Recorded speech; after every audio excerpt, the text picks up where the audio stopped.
ನೇರವಾಗಿ ನಾನು ನನ್ನ ಪರಿಚಯ ಭಾಷಣಕ್ಕೆ ಬರ್ತಾ ಇದ್ದೇನೆ. ಇದು ಪರಿಚಯ ಭಾಷಣಕ್ಕಿಂತ ಅಭಿನಂದನಾ ಭಾಷಣ ಅಂತ ನಂಗೆ ಅನ್ನಿಸ್ತಾ ಇದೆ. ನಾನು ಸಾವಿರಾರು ಜನರ ಆಟೋಬಯೋಗ್ರಫಿಗಳನ್ನು ಓದ್ತಾ ಹೋಗ್ತೇನೆ. ಆತ್ಮಚರಿತ್ರೆ ಪುಸ್ತಕ ನಂಗೆ ಬಹಳ ಇಷ್ಟವಾಗಿರ್ತಕ್ಕಂಥ ಏರಿಯಾ. ಆ ಸಾವಿರ ಆಟೋಬಯೋಗ್ರಫಿಗಳಲ್ಲಿ ನಾನು ಸ್ಟಡಿ ಮಾಡ್ತಾ ಹೋದಾಗ ಆ ಲೆಜೆಂಡ್ಸ್ಗಳು ಹೇಗಿರ್ತಾರೆ ಅಂತ ಹೇಳಿದ್ರೆ, ಹಂಬಲ್ ಬಿಗಿನಿಂಗ್ ಅನ್ನ ಹೊಂದಿರ್ತಾರೆ, ಮಿಡಲ್ ಕ್ಲಾಸ್ ಫ್ಯಾಮಿಲಿಗಳಿಂದ ಬಂದಿರ್ತಾರೆ, ಮತ್ತು ಬಾಲ್ಯದಲ್ಲಿ ಹಸಿ ಮತ್ತು ಸಂಕಷ್ಟಗಳ ಮುಳ್ಳಿನ ದಾರಿಯನ್ನ ಕ್ರಮಿಸ್ಕೊಂಡು ಬಂದಿರ್ತಾರೆ. ಅದೇ ಹಾದಿಯಲ್ಲಿ ಕ್ರಮಿಸಿ ಬಂದಿರತಕ್ಕಂಥವ್ರು ಡಾಕ್ಟರ್ ಅಶೋಕ್ ಕಾಮತ್ ಅವರು.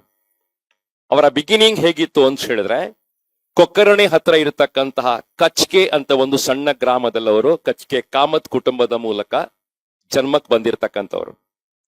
ಅವರ ಅಜ್ಜ ಕೀರ್ತಿಶೇಷರಾಗಿರ್ತಕ್ಕಂಥ ಕೆ ಸುಬ್ಬಣ್ಣ ಕಾಮತ್ ಅವರು ಸೂರಾಲು ಅರಮನೆಯ ರಾಜವೈದ್ಯರಾಗಿ ಪ್ರಸಿದ್ಧಿಯನ್ನ ಪಡೆದಿದ್ರಂತೆ.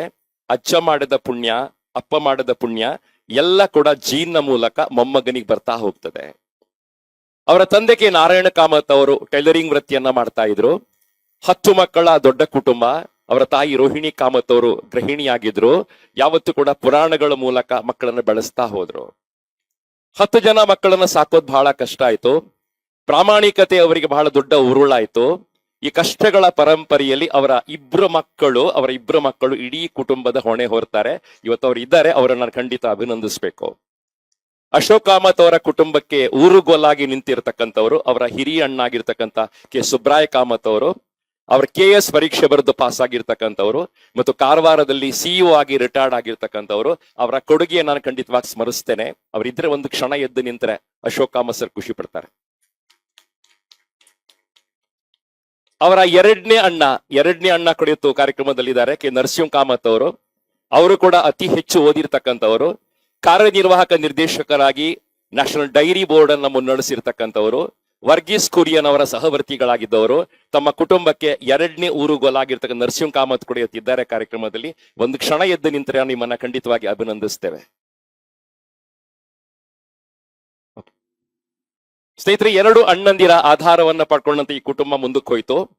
ಆ 2 ಅಣ್ಣಂದಿರು ಕೂಡ ಇಡೀ 10 ಮಕ್ಕಳ ಜವಾಬ್ದಾರಿ ತಗೊಳ್ತಾರೆ. ವಿದ್ಯಾಭ್ಯಾಸಕ್ಕೆ ಅವರನ್ನ ಊರುಗೊಲ್ಲಾಗಿ ನಿಂತ್ಕೊಂಡ್ಬಿಡ್ತಾರೆ. ಹೆಣ್ಣು ಮಕ್ಕಳ ಮದುವೆ ನೆರವಿಗೆ ನೆರವಾಗ್ತಾರೆ. ಸೊ ಇಬ್ಬರು ಅಣ್ಣಂದಿರ ಸಹಾಯವನ್ನ ಪಡೆದಿರ್ತಕ್ಕಂಥ ಅಶೋಕ್ ಕಾಮತ್ ಅವರ ಬಿಗಿನಿಂಗ್ ಹೇಗೆ ಸ್ಟಾರ್ಟ್ ಆಯಿತು ನಂಗೆ ತುಂಬಾ ರೋಮಾಂಚಕ ಆಗುವಂತಹದ್ದು.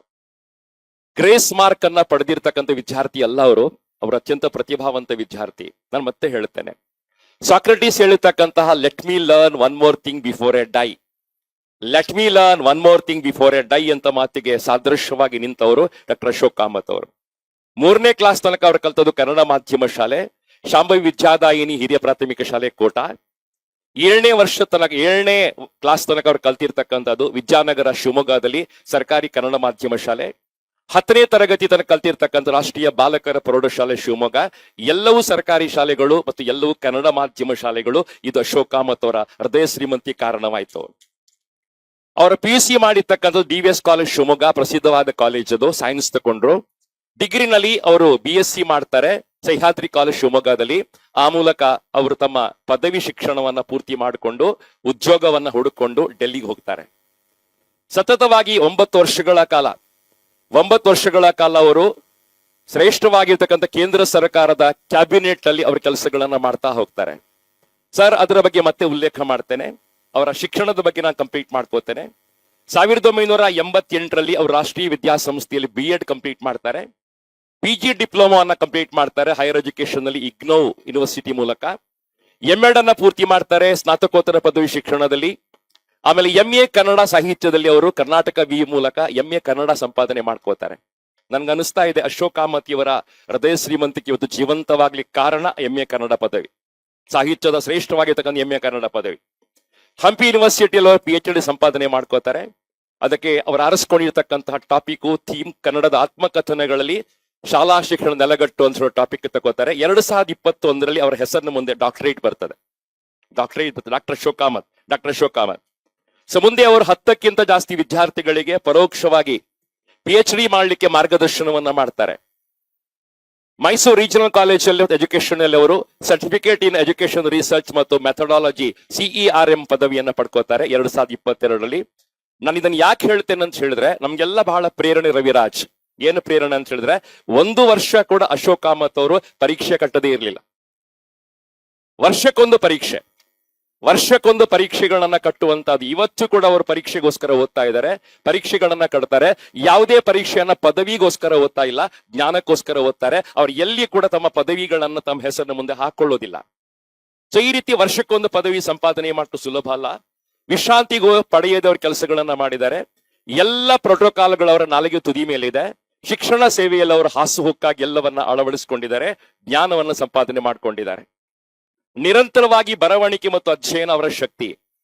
PhD ಅಧ್ಯಯನ ಗ್ರಂಥವಾಗಿರ್ತಕ್ಕಂಥ ಆತ್ಮಕಥನಗಳ ಶಿಕ್ಷಣದ ನೆಲೆಗಟ್ಟು ಎಂಬ ಪುಸ್ತಕವನ್ನು ಅವರು ಉಡುಪಿಯ ಭಾರತ ಪ್ರಕಾಶನ ಸಂಸ್ಥೆಯ ಮೂಲಕ ಪ್ರಿಂಟ್ ಮಾಡಿದ್ದು, ಆ ಪುಸ್ತಕ 1000 ಗಟ್ಟಲೆ ಪ್ರಚಾರವನ್ನ ಪಡೆದದ್ದು ಬಹಳ ದೊಡ್ಡ ಸಾಧನೆ ಅಂತ ನಂಗೆ ಅನಿಸ್ತಾ ಇದೆ. ಉದಯವಾಣಿ ಸಂಬಂಧಪಟ್ಟು ಮತ್ತು ಎಲ್ಲ ನಿಯತಕಾಲಿಕೆಯಲ್ಲಿ ಕೂಡ ನಿರಂತರವಾದ ಲೇಖನಗಳನ್ನ, ಶೈಕ್ಷಣಿಕವಾದ ಲೇಖನಗಳನ್ನ ಅವ್ರು ಬರಿತಾ ಹೋಗ್ತಾ ಇದ್ದಾರೆ, ಈಗಲೂ ಬರಿತಾ ಇದ್ದಾರೆ. ಆಕಾಶವಾಣಿಯ ಭಾಷಣಗಳು ಪ್ರಸಿದ್ಧವಾಗಿದೆ. ಟಿವಿ ಸಂದರ್ಶನಕ್ಕೆ ಶಿಕ್ಷಣದ ಟಾಪಿಕ್ ಅಂತ ಹೇಳುವಾಗ ನಮ್ಗೆಲ್ಲ ನೆನಪಿಗೆ ಬರುವಂತ ಮೊದಲ ಹೆಸರು ಡಾಕ್ಟರ್ ಅಶೋಕ್ ಕಾಮತ್ ಅವರು. ಯಾಕಂದ್ರೆ ವಿವಾದಗಳಲ್ಲದೆ ಮಾತಾಡೋ ಶಕ್ತಿ ಅವರಿಗೆ ಬಂದಿರತಕ್ಕಂಥದ್ದು. KPSC ಪರೀಕ್ಷೆಗಳನ್ನ ಬರೆದು ಮೊದಲ ಪ್ರಯತ್ನದಲ್ಲಿ ಅವರು KS ಪದವಿಯನ್ನು ಸಂಪಾದನೆ ಮಾಡ್ಕೊಳ್ತಾರೆ. ಫಸ್ಟ್ ಅಟೆಂಪ್ಟ್ ಅಲ್ಲಿ KS ಎಕ್ಸಾಮ್ ಅನ್ನ ಪಾಸ್ ಮಾಡ್ಕೊಳ್ತಾರೆ. ಅಜೀಂ ಪ್ರೇಮ್ಜಿ ಯೂನಿವರ್ಸಿಟಿ ಹೊರ ತಂದಿರುವ ಭಾಷೆಯ ಬೋಧನೆ ಮತ್ತು ಕಲಿಕೆಗಳು ಎಂಬ ಮಹಾಕೃತಿಯಲ್ಲಿ ಇವರ ಅಗ್ರ ಲೇಖನಗಳು ಒಳಗೊಂಡಿರ್ತಕ್ಕಂಥದ್ದು ಅತಿ ಶ್ರೇಷ್ಠವಾದ ಸ್ಥಾನಮಾನ ಅಂತ ನಂಗೆ ಅನಿಸ್ತಾ ಇದೆ. ರಾಜ್ಯ ಸರ್ಕಾರದ ಶಿಕ್ಷಕರ ತರಬೇತಿ ಮಾಡ್ಯೂಲ್ಗಳಲ್ಲಿ, ಸಂಪನ್ಮೂಲ ಸಾಹಿತ್ಯದ ರಚನೆಗಳಲ್ಲಿ, ಸರ್ಕಾರದ ಎಲ್ಲ ಶೈಕ್ಷಣಿಕ ಪ್ರಕಾಶನಗಳಲ್ಲಿ ಇವರ ಕೃತಿಗಳು, ಇವರ ಲೇಖನಗಳು, ಇವರ ಅಂಕಣಗಳು ಅಡಕವಾಗಿವೆ ಅಂತ ಹೇಳೋದನ್ನ ನಾನು ತುಂಬಾ ಹೆಮ್ಮೆಯಿಂದ ಹೇಳ್ಕೊಳ್ತೇನೆ. ಇದೆಲ್ಲ ಸಾಧ್ಯವಾಗಿರ್ತಕ್ಕಂಥದ್ದು ಅವರ ಕನ್ನಡದ ಪ್ರೇಮ, ಶಿಕ್ಷಣ ಪ್ರೇಮ ಒಳಗೊಂಡಿರ್ತಕ್ಕಂಥದ್ದು. ಕರ್ನಾಟಕ ಪಬ್ಲಿಕ್ ಸ್ಕೂಲ್ ಉನ್ನತೀಕರಣ ಸಮಿತಿಯನ್ನ ಸರ್ಕಾರ ರಚನೆ ಮಾಡುವಾಗ ಅದರ ಸಂಚಾಲಕರಾಗಿ ಇಡೀ ರಾಜ್ಯವನ್ನ ಪ್ರವಾಸ ಮಾಡಿರ್ತಕ್ಕಂಥದ್ದು ಅಶೋಕ್ ಕಾಮತ್ ಅವರು. ರಾಷ್ಟ್ರೀಯ ಶಿಕ್ಷಣ ನೀತಿ ಬಗ್ಗೆ ಕರ್ನಾಟಕ ಸರ್ಕಾರ ಮತ್ತೆ ತನ್ನ ಕಾರ್ಯಕ್ರಮವನ್ನು ಆರಂಭ ಮಾಡಿದಾಗ ಶ್ರೇಷ್ಠ ಸಂಪನ್ಮೂಲ ವ್ಯಕ್ತಿಯಾಗಿ ತೊಡಗಿಸಿಕೊಂಡಿರ್ತಕ್ಕಂಥ ಡಾಕ್ಟರ್ ಅಶೋಕ್ ಕಾಮತ್ ಅವರು. ಕರ್ನಾಟಕ ಸರ್ಕಾರ ಶಿಕ್ಷಣ ಸಂಸ್ಥೆಗಳ ಕ್ವಾಲಿಟೇಟಿವ್ ಅಸೆಸ್ಮೆಂಟ್ ಅಲ್ಲಿ ಮೆಂಬರ್ ಆಗಿ ಅವರು ಕೆಲಸ ಮಾಡಿರ್ತಕ್ಕಂತಹ 100 ಉಲ್ಲೇಖಗಳಿದೆ. 100 ಸರ್ಕಾರಿ ಶಾಲೆಗಳನ್ನ ಭೇಟಿ ಕೊಟ್ಟದು, ಶಿಕ್ಷಕರಿಗೆ ಗೈಡೆನ್ಸ್ ಕೊಟ್ಟದು ಬಹಳ ಅದ್ಭುತ ಅಂತ ನಂಗೆ ಅನಿಸ್ತಾ ಇದೆ. ಕರ್ನಾಟಕ ಸರ್ಕಾರದ ಸಕಾಲ ಯೋಜನೆಯ ರಾಜ್ಯ ಸಂಪನ್ಮೂಲ ವ್ಯಕ್ತಿಯಾಗಿ 2000 ನೌಕರಿಗೆ ತರಬೇತಿ ಕೊಟ್ಟಿರ್ತಕ್ಕಂಥ ಕೊಡುಗೆಯನ್ನು ಕೊಟ್ಟಿದ್ದಾರೆ. ಉಡುಪಿಯ ಡಯಟ್ ಸಂಸ್ಥೆಯ ಮೂಲಕ ಶಾಲೆಗಳಲ್ಲಿ ಕ್ಲಬ್ ಚಟುವಟಿಕೆಗಳ ಕುರಿತು ಅಧ್ಯಯನವನ್ನ ಮಾಡಿ ವರದಿಯನ್ನ ಕರ್ನಾಟಕ ಸರ್ಕಾರಕ್ಕೆ ಸಲ್ಲಿಸಿದ್ದಾರೆ. ಶಾಲೆಗಳ ಬುನಾದಿ ಸಾಕ್ಷರತೆ ಮತ್ತು ಸಂಖ್ಯಾಜ್ಞಾನದ ಬಗ್ಗೆ ಅವರ ಅಧ್ಯಯನಗಳು ಅತ್ಯಂತ ಪ್ರಖರವಾಗಿವೆ. 100ಕ್ಕಿಂತ ಹೆಚ್ಚು ಶಾಲೆಗಳನ್ನು ಅವರು ಮಾದರಿಯಾಗಿ ತಗೊಂಡಿದ್ದಾರೆ. FLN ಮೂಲಕ ಗುರಿ ಮುಟ್ಲಿಕ್ಕೆ ಸಹಾಯ ಮಾಡಿರ್ತಕ್ಕಂಥ ಶ್ರೇಷ್ಠವಾದ ಸಾಧನೆಯನ್ನ ಡಾಕ್ಟರ್ ಅಶೋಕ್ ಕಾಮತ್ ಅವರು ಮಾಡಿದ್ದಾರೆ. ಇದು ಬಹಳ ಅದ್ಭುತ ಅಂತ ನಂಗೆ ಅನಿಸ್ತಾ ಇದೆ. ಸರ್ಕಾರಿ ಶಾಲೆಗಳಲ್ಲಿ ಖಾಸಗಿ ಸಹಭಾಗಿತ್ವದ ಉದಾಹರಣೆಗಳನ್ನು ಅವರ ಬಾಯಿಂದ ಕೇಳಬೇಕು, ತುಂಬಾ ರೋಮಾಂಚನ ಆಗುತ್ತೆ ನಂಗೆ. ಇದರ ಬಗ್ಗೆ ಅವರ ಅಧ್ಯಯನದ ವರದಿಗಳು ರಾಷ್ಟ್ರೀಯ ಮನ್ನಣೆಯನ್ನ ಪಡ್ಕೊಂಡಿವೆ ಅಂತ ಹೇಳೋದನ್ನ ನಾನು ಬಹಳ ಪ್ರೀತಿಯಿಂದ ಹೇಳಲಿಕ್ಕೆ ಇಚ್ಛೆ ಪಡುತ್ತೇನೆ. ಉಡುಪಿ ಜಿಲ್ಲೆಯಲ್ಲಿ ಯಾವುದೇ ಜನಗಣತಿ ಆಗ್ಲಿ, ಯಾವುದೇ ಗಣತಿ ಕಾರ್ಯಕ್ರಮಗಳಾಗ್ಲಿ, ಯಾವ ಚುನಾವಣೆಗಳಾಗ್ಲಿ, ಪಂಚಾಯತ್ ಚುನಾವಣೆ, ವಿಧಾನಸಭಾ ಚುನಾವಣೆ, ಲೋಕಸಭಾ ಚುನಾವಣೆ, ಯಾವ ಚುನಾವಣೆ ಆದ್ರೂ ಕೂಡ ಜಿಲ್ಲಾಡಳಿತ ಮೊದಲು ಕರೆದು ಮಾಸ್ಟರ್ ಟ್ರೈನರ್ ಪದವಿಯನ್ನ ಕೊಡುವಂತದ್ದು ಡಾಕ್ಟರ್ ಅಶೋಕ್ ಕಾಮತ್ ಅವರಿಗೆ. ಈ ಅಶೋಕ್ ಕಾಮತ್ ಅವರು ಪ್ರತಿ ಒಂದು ಕಡೆ ಕೂಡ ಮಾಸ್ಟರ್ ಟ್ರೈನರ್ ಹಾಕೊಡೋ ಕೆಲಸಗಳನ್ನ ಮಾಡಿದ್ದಾರೆ. ವಿಶೇಷವಾಗಿ 2024 ರಾಷ್ಟ್ರೀಯ ಮತದಾರರ ದಿನಾಚರಣೆ ಅಂಗವಾಗಿ ಕರ್ನಾಟಕದ ಘನವೆತ್ತ ರಾಜ್ಯಪಾಲರಾಗಿರ್ತಕ್ಕಂತಹ ಚಾವರ್ ಚಂದ್ ಗೆಹ್ಲೋಟ್ ಅವರಿಂದ ಸ್ಟೇಟ್ ಲೆವೆಲ್ ಮಾಸ್ಟರ್ ಟ್ರೈನರ್ ಪ್ರಶಸ್ತಿಯನ್ನ ಮತ್ತು ಸನ್ಮಾನವನ್ನ ಪಡೆದಿರ್ತಕ್ಕಂಥ ಕೀರ್ತಿ ಡಾಕ್ಟರ್ ಅಶೋಕ್ ಕಾಮತ್ ಅವರಿಗೆ ಸಲ್ಲುವಂತದ್ದು. ಸಂಶೋಧಕರಾಗಿ ಅವರು ಮಾಡತಕ್ಕಂಥ ಕೆಲಸಗಳೆಲ್ಲ ಬಹಳ ಪ್ರಶಂಸನೀಯವಾಗಿದೆ. ಕೇಂದ್ರ ಸರ್ಕಾರದ ಸೇವೆಯನ್ನು 9 ವರ್ಷಗಳ ಕಾಲ ಅವರು ಮಾಡಿದ್ದಾರೆ. 1990 ಇಸ್ವಿ ತನಕ 10 ವರ್ಷಗಳ ಕಾಲ ಕೇಂದ್ರ ಸರ್ಕಾರದ ಕ್ಯಾಬಿನೆಟ್ ಸೆಕ್ರೆಟರಿಯೇಟ್ ಅಲ್ಲಿ ಅವರು ಕೆಲಸಗಳನ್ನ ಮಾಡಿದ್ದಾರೆ. ಗುಪ್ತಚರ ವಿಭಾಗವನ್ನ ಮುನ್ನಡೆಸೋದು ಬಹಳ ಕಷ್ಟ ಜನ್ನಣ. ಗುಪ್ತಚರ ವಿಭಾಗವನ್ನು 10 ವರ್ಷಗಳ ಕಾಲ ಮುನ್ನಡೆಸಿದ್ದಾರೆ. ಒಂದೇ ಒಂದು ಕಪ್ಪು ಚುಕ್ಕಿ ಇಲ್ಲದೆ ತಮ್ಮ ಕೆಲಸವನ್ನ ಮುಂದುವರಿಸಿಕೊಂಡು ಹೋಗಿದ್ದಾರೆ. 4 ವರ್ಷ ಅಸ್ಸಾಮಲ್ಲಿ, 4 ವರ್ಷ ಗುಜರಾತ್ ಅಲ್ಲಿ, 2 ವರ್ಷ ಡೆಲ್ಲಿನಲ್ಲಿ ಅವರು CID ಇಲಾಖೆಯಲ್ಲಿ ಕೆಲಸಗಳನ್ನ ಮಾಡಿದ್ದಾರೆ. ದೇಶ ಸುತ್ತುವ ಕಾಯಕ ಮಾಡಿದ್ದಾರೆ. ನಿರಂತರವಾದ ಅಧ್ಯಯನ ಅವರದು. ಯಾವ ಅಧಿಕಾರ ಹುದ್ದೆ ಕೊಟ್ಟರು ಕೂಡ 200% ಬದ್ಧತೆಯಿಂದ ಕೆಲಸ ಮಾಡೋ ಶಕ್ತಿ ಡಾಕ್ಟರ್ ಅಶೋಕ್ ಕಾಮತ್ ಅವರಿಗೆ ಸಲ್ಲುವಂತದ್ದು. ಒಂದೇ ಒಂದು ಕಪ್ಪು ಚುಕ್ಕಿಯಲ್ಲಿ ಸರ್ಕಾರಿ ಕೆಲಸ ಮಾಡೋದು ಇವತ್ತಿನ ದಿನ ಬಹಳ ಕಷ್ಟ. ರಾಜಕೀಯದ ಹಸ್ತಕ್ಷೇಪಗಳು ತುಂಬಾ ಇರ್ತವೆ. ಜನ ಅವರನ್ನ ಗಮನಿಸ್ತಾ ಇರ್ತಾರೆ. CC ಕ್ಯಾಮೆರಾ ಹಾಕೊಂಡು ಗಮನಿಸುವಂತ ಕಣ್ಣುಗಳು ಸಾಕಷ್ಟಿವೆ. ಇದರ ಮಧ್ಯೆ ಕೂಡ ಅಶೋಕ್ ಕಾಮತ್ ಅವರ ಇಷ್ಟು ದೊಡ್ಡ ಸುದೀರ್ಘವಾಗಿರ್ತಕ್ಕಂಥ ಕ್ಯಾಲಿಬರ್ ಅಲ್ಲಿ ಒಂದೇ ಒಂದು ಕಪ್ಪು ಚುಕ್ಕೆ ಇಲ್ಲ ಅಂತ ಹೇಳೋದನ್ನ ಪ್ರಜ್ಞಾಪೂರ್ವಕ ಹೇಳಲಿಕ್ಕೆ ಇಚ್ಛೆ ಪಡ್ತೇನೆ. ಶಿಕ್ಷಕನಾಗಿ ಅಬ್ದುಲ್ ಕಲಾಂ ಅವರು ಹೇಳ್ತಾರೆ, 4 ವರ್ಷ ರಾಷ್ಟ್ರಪತಿಯಾಗಿದ್ದೆ, ನಿದ್ದೆ ಬರಲಿಲ್ಲ ನಂಗೆ. 4 ವರ್ಷ ರಾಷ್ಟ್ರಪತಿಯಾಗಿ ನಿದ್ದೆ ಮಾಡ್ಲಿಕ್ಕೆ ನಂಗೆ ಸಾಧ್ಯ ಆಗಿಲ್ಲ. ನಾನು ಮತ್ತೆ ಚಾಕ್ ಪೀಸ್ ಇಟ್ಕೊಂಡು ಪಾಠ ಮಾಡ್ಬೇಕು ಅಂತ ಅಬ್ದುಲ್ ಕಲಾಂ ಹೊರಡ್ತಾರೆ, ಪಾಠ ಮಾಡ್ಲಿಕ್ಕೆ ಸ್ಟಾರ್ಟ್ ಮಾಡ್ತಾರೆ. ಸೊ ಇದೇ ಪಾಲಿಸಿಯಿಂದ ಅಶೋಕ್ ಕಾಮತ್ ಅವರು 1999 ಇಸ್ವಿನಲ್ಲಿ ಬ್ರಹ್ಮಾವರದಲ್ಲಿ ಗವರ್ಮೆಂಟ್ ಹೈಸ್ಕೂಲ್ನ ಹೆಡ್ ಮಾಸ್ಟರ್ ಆಗಿ ತಮ್ಮ ಕೆಲಸವನ್ನ ಸ್ಟಾರ್ಟ್ ಮಾಡ್ತಾರೆ. 2003ರವರೆಗೆ 4 ವರ್ಷ ಬ್ರಹ್ಮಾವರದ ಅತಿ ದೊಡ್ಡ ಹೈಸ್ಕೂಲ್ ಅಲ್ಲಿ ಗವರ್ಮೆಂಟ್ ಹೈಸ್ಕೂಲ್ ಹೆಡ್ ಮಾಸ್ಟರ್ ಆಗಿ ಅವ್ರ ಕೆಲಸಗಳನ್ನ ಮಾಡ್ತಾರೆ. ಗಣಿತವನ್ನ, ಇಂಗ್ಲಿಷ್ ಅನ್ನ, ಕನ್ನಡವನ್ನ ಪಾಠ ಮಾಡ್ತಾರೆ. ವಿದ್ಯಾರ್ಥಿಗಳ ಮನಸ್ಸುಗಳನ್ನ ಗೆಲ್ತಾರೆ. ಅವರು ಬ್ರಹ್ಮಾವರಕ್ಕೆ ಸೇರುವಾಗ ಅಲ್ಲಿದ್ದ ವಿದ್ಯಾರ್ಥಿಗಳ ಸಂಖ್ಯೆ 162. ರವಿರಾಜ್ 162. ಅವರು ಅಲ್ಲಿಂದ ವರ್ಗಾವಣೆಯಾಗಿ ಹೋಗುವಾಗ ಅದೇ ಬ್ರಹ್ಮಾವರದಲ್ಲಿ 440 ವಿದ್ಯಾರ್ಥಿಗಳಿದ್ರು ಸರ್. ಈ ದಾಖಲೆಯನ್ನ ಅಶೋಕ್ ಕಾಮತ್ ಅವರು ಮಾಡಿದ್ದಾರೆ. ಇವತ್ತು ಕೂಡ ನಮ್ಮ ಜಿಲ್ಲೆಯ ಅತಿ ದೊಡ್ಡ ಸರ್ಕಾರಿ ಹೈಸ್ಕೂಲ್ ಬ್ರಹ್ಮಾವರ, ಅದರ ಕೀರ್ತಿ ಕಲಶಕ್ಕೆ ಕಾರಣರಾಗಿರ್ತಕ್ಕಂಥವ್ರು ಡಾಕ್ಟರ್ ಅಶೋಕ್ ಕಾಮತ್ ಅವರು. 2003ರಿಂದ 2011 ಮರಲಿಕ್ಕಾಗೋದಿಲ್ಲ. ಈ 8 ವರ್ಷ 9 ವರ್ಷ ಒಳಕಾಡು ಹೈಸ್ಕೂಲ್ ಚಿನ್ನದ ಬೆಳೆ ತೆರೆದಿರ್ತಕ್ಕಂಥ ಕೀರ್ತಿಯನ್ನು ಅಶೋಕ್ ಕಾಮತ್ ಅವರು ಮಾಡಿದ್ದಾರೆ. ಅವರ ಜೀವನದ ಗೋಲ್ಡನ್ ಎರ, ಅದು ಸುವರ್ಣ ಯುಗ ಅಂತ ಬಹಳ ಹೆಮ್ಮೆಯಿಂದ ಹೇಳಿಕೊಳ್ತೇನೆ. ಅವರ ಶಾಲೆಗೆ ಸೇರುವಾಗ 400 ವಿದ್ಯಾರ್ಥಿಗಳಿದ್ರು. ಆ ಶಾಲೆಯಿಂದ ವರ್ಗಾವಣೆಗೊಳ್ಳುವಾಗ 600ಕ್ಕಿಂತ ಜಾಸ್ತಿ ವಿದ್ಯಾರ್ಥಿಗಳು ಆ ಶಾಲೆಗೆ ಸೇರಿದ್ರು ಅಂತ ಹೇಳೋದನ್ನ ಉಲ್ಲೇಖ ಮಾಡ್ಲಿಕ್ಕೆ ಇಚ್ಛೆ ಪಡ್ತೇನೆ. 4 ವರ್ಷ ಎಂಟ್ರೆನ್ಸ್ ಎಕ್ಸಾಮ್ಗಳ ಮೂಲಕ ರವಿ 4 ವರ್ಷ ಎಂಟ್ರೆನ್ಸ್ ಎಕ್ಸಾಮ್ಗಳ ಮೂಲಕ ಸರ್ಕಾರಿ ಶಾಲೆಗೆ ಒಂದು ಪ್ರವೇಶ ಆಗಿರ್ತಕ್ಕಂಥ ಕರ್ನಾಟಕದ ಒಂದೇ ಒಂದು ಹೈಸ್ಕೂಲ್ ಒಳಕಾಡು ಹೈಸ್ಕೂಲ್. ಇನ್ಫೋಸಿಸ್ ಸಂಸ್ಥೆ ಉಪಾಧ್ಯಕ್ಷರಾಗಿರ್ತಕ್ಕಂತಹ ಇವ್ ರಾಮದಾಸ್ ಕಾಮತ್ ಅವರ ಸಹಾಯವನ್ನ ಪಡ್ಕೊಂಡು, ಅವರ ಸಂಸ್ಥೆ ಹಳೆ ವಿದ್ಯಾರ್ಥಿ ಅಂತ ಹೇಳೋದನ್ನ ನೆನಪಿಟ್ಕೊಂಡು ಅವರನ್ನ ಶಾಲೆ ಬರಮಾಡಿಕೊಂಡು 2 ಕೋಟಿ ವೆಚ್ಚದ ಶಾಲೆಯ ಕಟ್ಟಡವನ್ನ ಅದ್ಭುತವಾಗಿ ಆಧುನಿಕವಾಗಿ ಮಾಡಿರ್ತಕ್ಕಂಥ ಸೇವೆ ಡಾಕ್ಟರ್ ಅಶೋಕ್ ಕಾಮತ್ ಅವರದ್ದು. ಅದ್ಭುತವಾಗಿರ್ತಕ್ಕಂಥ ಕಂಪ್ಯೂಟರ್ ಲ್ಯಾಬ್, ಅತಿ ಶ್ರೇಷ್ಠವಾಗಿರ್ತಕ್ಕಂಥ ಸ್ಟಾಫ್ ರೂಮ್, 1 ಕೋಟಿ ಸಾಮಾಜಿಕ ಕೊಡುಗೆಯ ಬದ್ಧತೆ, ಇದನ್ನೆಲ್ಲ ಸೇರಿಸಿಕೊಂಡು ಇವತ್ತು ಒಳಕಾಡು ಹೈಸ್ಕೂಲ್ ನಳನಳಿಸ್ತಾ ಇದೆ, ಶ್ರೀಮಂತವಾಗಿದೆ.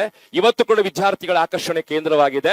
ಅದಕ್ಕೆ ಕಾರಣ ಡಾಕ್ಟರ್ ಅಶೋಕ್ ಕಾಮತ್ ಹಾಕೊಟ್ಟಿರ್ತಕ್ಕಂಥ ಪಂಚಾಂಗ ಅಂತ ಹೇಳೋದನ್ನ ತಮ್ಮ ಚಪ್ಪಾಳೆಗಳ ಮಧ್ಯೆ ಹೇಳಿಕ್ಕೆ ಇಚ್ಛೆ ಪಡ್ತಾರೆ. ಅಡಿಗೆ ಕೋಣೆಯಲ್ಲಿ ಬಾಯ್ಲರ್ ಅಳವಡಿಸಿರ್ತಕ್ಕಂಥ ಕರ್ನಾಟಕದ ಮೊದಲ ಸರ್ಕಾರಿ ಶಾಲೆ ಒಳಕಾಡು ಹೈಸ್ಕೂಲ್. ರಾಜ್ಯ ಮಟ್ಟದ ಗಮನ ಸೆಳೆದಿರ್ತಕ್ಕಂಥ ತರಗತಿಗೊಂದು ಗ್ರಂಥಾಲಯ ಯೋಜನೆ. 1ನೇ ಕ್ಲಾಸ್ ಸ್ಟಾರ್ಟ್ ಮಾಡಿ 10ನೇ ಕ್ಲಾಸ್ ತನಕ ಪ್ರತಿ ಕ್ಲಾಸ್ ಅಲ್ಲಿ ಕೂಡ ಒಂದು ಅದ್ಭುತವಾಗಿರ್ತಕ್ಕಂಥ ಕಪೋಟ ನಿರ್ಮಾಣ ಮಾಡಿಕೊಂಡು, ಆ ಕಪಾಟಲ್ಲಿ ಆ ಕ್ಲಾಸಿನ ವಿದ್ಯಾರ್ಥಿಗಳು ಓದಬಹುದು ಪುಸ್ತಕವನ್ನು ನಿರ್ಮಾಣ ಮಾಡಿಕೊಂಡು ತರಗತಿಗೊಂದು ಗ್ರಂಥಾಲಯ ಯೋಜನೆ ಜಾರಿಗೊಳಿಸಿರ್ತಕ್ಕಂತಹ ಕರ್ನಾಟಕದ ಒಂದೇ ಒಂದು ಹೈಸ್ಕೂಲು, ಅದು ಒಳಕಾಡು ಹೈಸ್ಕೂಲು. ಪುಸ್ತಕ ಓದಿ ಬಹುಮಾನ ಗೆಲ್ಲಿ, ಎಂತ ಅದ್ಭುತವಾದ ಯೋಜನೆ ಸರ್. ತುಂಬಾ ರೋಮಾಂಚನ ಆಗುತ್ತೆ ನಂಗೆ. ವಿದ್ಯಾರ್ಥಿಗಳು ಒಂದು ಪುಸ್ತಕವನ್ನ ಓದುವಂತಹದ್ದು, ಆ ಪುಸ್ತಕದ ಬಗ್ಗೆ ಲೇಖನಗಳನ್ನ ಬರೆಯುವಂತಹದ್ದು, ವರ್ಷದ ಕೊನೆಗೆ ಆ ಲೇಖನವನ್ನ ಪಬ್ಲಿಷ್ ಮಾಡೋ ಪುಸ್ತಕವನ್ನ ಮಾಡುವಂತಹದ್ದು. ಪುಸ್ತಕ ಓದಿ ಬಹುಮಾನ ಗೆಲ್ಲಿ ಒಂದು ಅದ್ಭುತವಾದ ಯೋಜನೆ. ಆ ಕಾರ್ಯಕ್ರಮದ ಸಮಾರೋಪಕ್ಕೆ ಡಾಕ್ಟರ್ ವೀರೇಂದ್ರ ಹೆಗ್ಡೆ ಅವರು ಬರ್ತಾರೆ, ಮಕ್ಕಳನ್ನ ಆಶೀರ್ವದಿಸ್ತಾರೆ, ಮಕ್ಕಳಿಗೆಲ್ಲ ಉಡುಗೊರೆ ಕೊಟ್ಟು ಹೋಗ್ತಾರೆ. ಈ ಯೋಜನೆ ಕರ್ನಾಟಕ ಸರ್ಕಾರ ಗುರುತಿಸ್ತದೆ. ಅಧಿಕಾರಿಗಳಾಗಿರ್ತಕ್ಕಂಥ ಕುಮಾರ್ ನಾಯಕರು ಈ ಯೋಜನೆ ಕರ್ನಾಟಕದ ಎಲ್ಲಾ ಸ್ಕೂಲಲ್ಲಿ ಮಾಡ್ಬೇಕು ಅಂತ ಹೇಳೋದನ್ನ ಪ್ರಖರವಾಗಿ ಬರೆದಿರ್ತಾರೆ. ಇದಕ್ಕೆಲ್ಲ ಕಾರಣರಾಗಿರ್ತಕ್ಕಂಥವ್ರು ಡಾಕ್ಟರ್ ಅಶೋಕ್ ಕಾಮತ್ ಅವರು. ಲಕ್ಷಾಂತರ ಮೌಲ್ಯದ ಪುಸ್ತಕಗಳು, ಸುಸಜ್ಜಿತವಾದ ಗ್ರಂಥಾಲಯ ನಿರ್ಮಾಣ ಮಾಡ್ತಾರೆ. 2007ರಲ್ಲಿ ಒಳಕಾಡು ಶಾಲೆಗೆ ಶಿಕ್ಷಣದಲ್ಲಿ ತಂತ್ರಜ್ಞಾನ ಅಳವಡಿಕೆಗೋಸ್ಕರ ಇಂಟೆಲ್ ಅಂತಾರಾಷ್ಟ್ರೀಯ ಸಂಸ್ಥೆಯಿಂದ ನ್ಯಾಷನಲ್ ಅವಾರ್ಡ್ ಬಂದಾಗ ಅದನ್ನ ಚಂಡೀಗಢದಲ್ಲಿ ಸ್ವೀಕಾರ ಮಾಡಿಕೊಂಡವರು ಡಾಕ್ಟರ್ ಅಶೋಕ್ ಕಾಮತ್ ಅವರು. 2009ರಲ್ಲಿ ಜಿಲ್ಲಾ ಅತ್ಯುತ್ತಮ ಶಿಕ್ಷಕ ಪ್ರಶಸ್ತಿ ಪಡೆದವರು ಅಶೋಕ್ ಕಾಮತ್ ಅವರು. 2010ರಲ್ಲಿ ರಾಜ್ಯ ಅತ್ಯುತ್ತಮ ಶಿಕ್ಷಕ ಪ್ರಶಸ್ತಿ ಪಡೆದವರು ಅಶೋಕ್ ಕಾಮತ್ ಅವರು. 2025ರಲ್ಲಿ STMC ಸಮನ್ವಯ ಕೇಂದ್ರದ ವತಿಯಿಂದ ಗುರುವಂದನೆ ಸ್ವೀಕಾರ ಮಾಡಿಕೊಂಡು ಅತಿ ಶ್ರೇಷ್ಠ ಸನ್ಮಾನವನ್ನ ಪಡೆದಿರ್ತಕ್ಕಂಥವ್ರು ಅಶೋಕ್ ಕಾಮತ್ ಅವರು. ಸಾವಿರ ವಿದ್ಯಾರ್ಥಿಗಳ ಬದುಕಿನಲ್ಲಿ ಪರಿವರ್ತನೆ ತಂದ ಶ್ರೇಷ್ಠ ಶಿಕ್ಷಕ ಅಶೋಕ್ ಕಾಮತ್ ಅವರು. ತನ್ನ ಸಹೋದ್ಯೋಗಿಗಳನ್ನ 100% ಪ್ರೀತಿ ಮಾಡಿದ, ಯಾವ ಸ್ವಾರ್ಥವಿಲ್ಲದೆ ಎಲ್ಲರನ್ನ ಬೆಳೆಸಿರ್ತಕ್ಕಂಥ ಶ್ರೇಷ್ಠವಾಗಿರ್ತಕ್ಕಂಥ ಮುಖ್ಯೋಪಾಧ್ಯಾಯ ಇದ್ರೆ ಅದು ಡಾಕ್ಟರ್ ಅಶೋಕ್ ಕಾಮತ್ ಅವರು.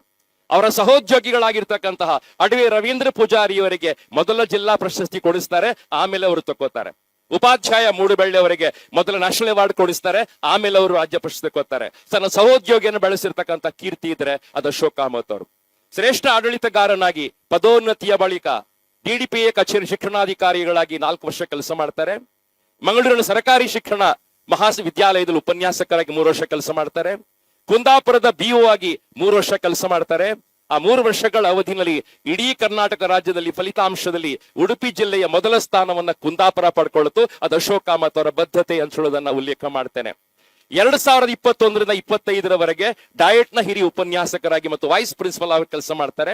2025 ಮೊನ್ನೆ ಡಯಟ್ ನ ಪ್ರಿನ್ಸಿಪಲ್ ಆಗಿ ಜಿಲ್ಲಾ ಮಟ್ಟದ ಅಧಿಕಾರಿಯಾಗಿ ಪದೋನ್ನತಿಯನ್ನು ತಗೊಳ್ತಾರೆ. ಅತ್ಯಂತ ಅರ್ಹವಾಗಿ ತಮಗೆ ಹೇಳಿ ಮಾಡಿಸಿದ ಹುದ್ದೆಯಲ್ಲಿ ಮುಂದುವರಿಯುತ್ತಾರೆ.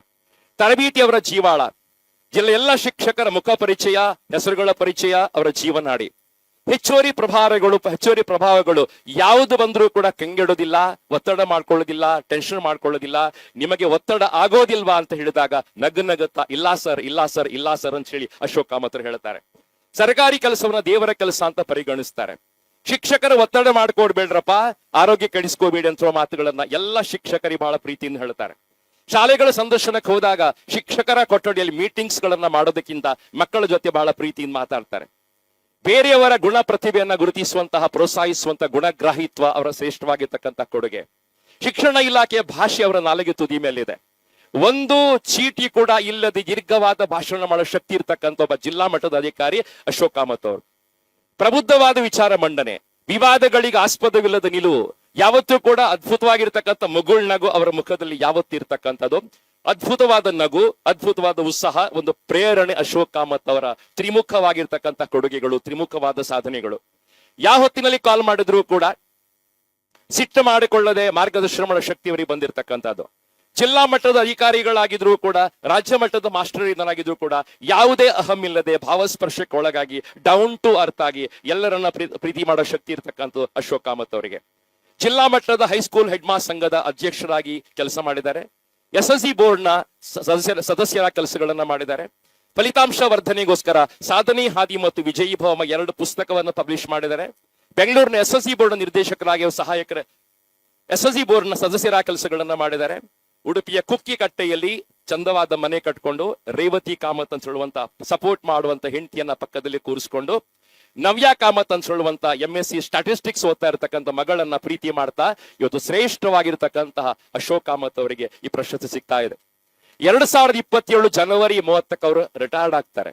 ಬಟ್ ನಿವೃತ್ತಿ ನಂಗೆ ಆಗೋದಿಲ್ಲ ಅಂತ ಗೊತ್ತಿದೆ. ಅಬ್ದುಲ್ ಕಲಾಂ ಅವರ ತರ ಯಾವ ದಿನ ರಿಟೈರ್ಡ್ ಆಗ್ತಾರೆ ಅದರ ಮರುದಿವಸ ಬಂದು ಚಾಕ್ ಪೀಸ್ ಹಿಡಿದು ಒಳಕಾಡ್ ಹೈಸ್ಕೂಲ್ ಪಾಠಗಳನ್ನ ಮಾಡ್ತಾರೆ. ನಿವೃತ್ತಿ ಅವರ ಹತ್ರಕ್ಕೂ ಬರೋದಿಲ್ಲ ಅಂತ ನಂಗೆ ಗೊತ್ತಿರ್ತಕ್ಕಂಥದ್ದು. ಡಾಕ್ಟರ್ ಕಚ್ಕೆ ಅಶೋಕ್ ಕಾಮತ್ ಅವರ ಧರ್ಮಪತ್ನಿಯನ್ನ ಮಾತಾಡಿಸಿದೆ ನಾನು. ಅವರ ಶ್ರೇಷ್ಠವಾಗಿರ್ತಕ್ಕಂಥ ಗುಣ ಯಾವುದು ಮೇಡಮ್ ಹೇಳ್ತೀರಾ? ಅವ್ರು ಹೇಳ್ತಾರೆ, ಸಿಟ್ಟು ಮಾಡ್ಕೊಳ್ಳೋದಿಲ್ಲ, ಯಾವುದಕ್ಕೂ ರಿಯಾಕ್ಟ್ ಮಾಡೋದಿಲ್ಲ.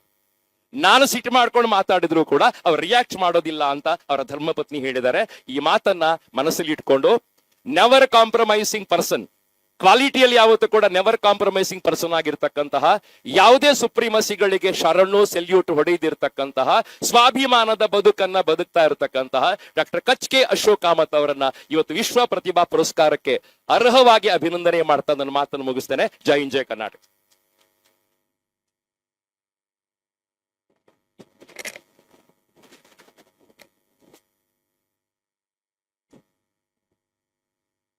ತುಂಬಾ ಸ್ಪಷ್ಟವಾಗಿ ಕಂಚಿನ ಕಂಠದಿಂದ ಇಂದು ವಿಶ್ವಪ್ರಭಾ ಪುರಸ್ಕಾರಕ್ಕೆ ಪುರಸ್ಕೃತರಾಗಲಿರುವ ಶ್ರೀಯುತ ಅಶೋಕ್ ಕಾಮತ್ರ ಬಗ್ಗೆ ಅಭಿನಂದನಾ ಮಾತುಗಳನ್ನ ಹೇಳಿದಿರಿ ಸರ್. ತಮಗೆ ಮನದಾಳದ ವಂದನೆಗಳನ್ನ ಸಲ್ಲಿಸ್ತೇವೆ. ಇದೀಗ 3 ದಿನದ ಸಂಸ್ಕೃತಿ ಉತ್ಸವಕ್ಕೆ ಕಿರೀಟ ಪ್ರಾಯವಾದ ವಿಶ್ವಪ್ರಭಾ ಪುರಸ್ಕಾರ ಪ್ರದಾನದ ಗಳಿಗೆ ದಯವಿಟ್ಟು ಶ್ರೀಯುತ ಅಶೋಕ್ ಕಾಮತ್ರವರು ವೇದಿಕೆಯ ಮುಂಭಾಗದ ಆಸನವನ್ನ ಸ್ವೀಕರಿಸಬೇಕು ಅಂತ ಕೇಳಿಕೊಳ್ಳುತ್ತಾ,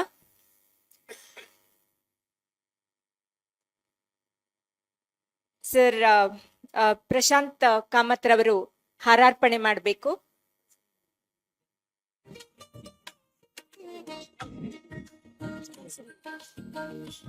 ರಾಜೇಂದ್ರ ಭಟ್ ಸರ್, ರಾಜೇಂದ್ರ ಭಟ್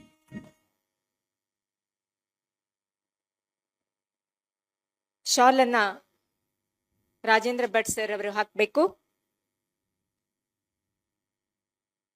ಹಾರವನ್ನ ಪ್ರಶಾಂತ್ ಸರ್ ಅವರು ಹಾಕಬೇಕು. ಪೇಟವನ್ನ ಪ್ರೊಫೆಸರ್ ಶಂಕರ್ ಅವರು ತೊಡಿಸಿ ಸನ್ಮಾನಿಸಬೇಕು. ಇದೇ ರೀತಿ ಸ್ಮರಣಿಕೆಯನ್ನು ಶ್ರೀಮತಿ ಪೂರ್ಣಿಮಾ ಅವರು ಕೊಡಬೇಕು. ಫಲವಸ್ತುವನ್ನು ಕೃಷ್ಣರಾಜ ತಂತ್ರಿಯವರು ಹಾಗೂ ಪುಸ್ತಕವನ್ನು ಶ್ರೀಯುತ CS ರಾವ್ ಅವರು ಕೊಟ್ಟು ಮಾನಪತ್ರವನ್ನು ನಮ್ಮ ಟ್ರಸ್ಟಿಗಳಲ್ಲಿ ಓರ್ವರಾದ ಸಂಧ್ಯಾ ಶೆಣೈ ಅವರು ವಾಚನ ಮಾಡಿ ಅದನ್ನ ಕೊಡಬೇಕು ಅಂತ ಕೇಳಿಕೊಳ್ತೇನೆ.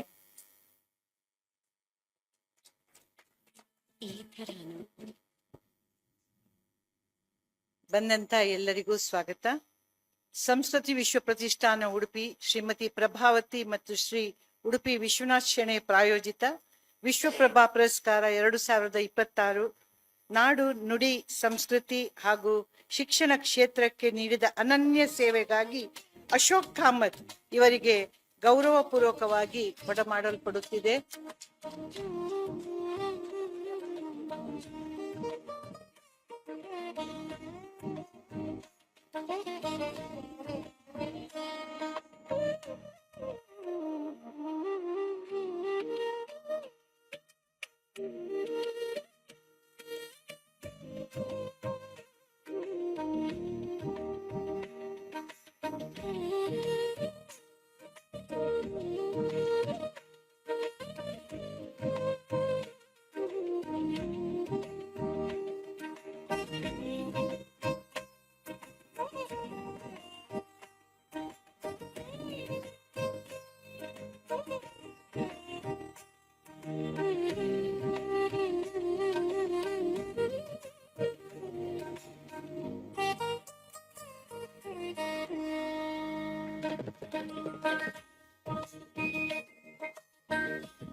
ಅವರ ಕುಟುಂಬದವರು ವೇದಿಕೆಗೆ ಬರಬೇಕು ಅಂತ ಕೇಳಿಕೊಳ್ತೇನೆ. ಕುಟುಂಬದ ಸದಸ್ಯರು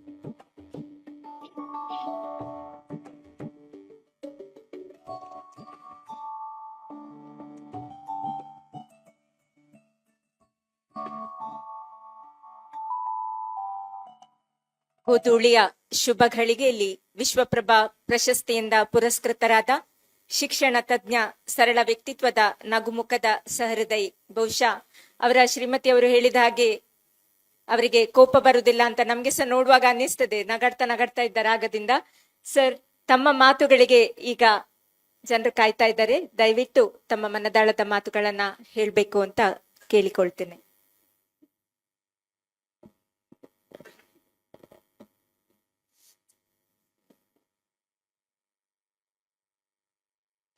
ಸನ್ಮಾನ್ಯ ಅಧ್ಯಕ್ಷರೇ, ವೇದಿಕೆಯಲ್ಲಿ ಉಪಸ್ಥಿತರಿರುವ ಎಲ್ಲ ಗಣ್ಯರೇ, ಎಲ್ಲ ಸಜ್ಜನ ಬಂಧುಗಳೇ,